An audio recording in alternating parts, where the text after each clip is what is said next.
Let us learn الحرف ذال. The letter ذال with the short vowels.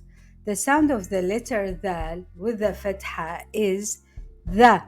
The sound of the letter ذال with the ضمة is ذو. The sound of the letter ذال with the كسرة is ذي.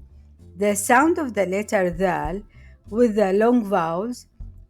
The sound of the letter ذال with the long vowel the.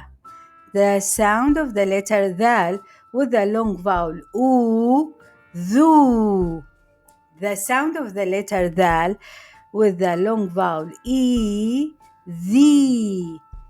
The sound of the letter ذال with the absence of the short vowels السكون أذ. The letter ذال, like the letter دال, doesn't connect to any letter that follows it left side, which means it has only one connector on the right side. Let's see some examples of words. The word ذرة starts with the letter ذال and it means corn. The word ذهب also starts with the letter ذال and it means gold.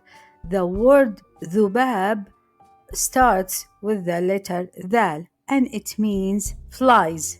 The word أذن has the letter ذال in the middle and it means ear. The word لذيذ has the letter ذال in the middle and at the end and it means delicious. The word أستاذ ends with the letter ذال and it means a teacher.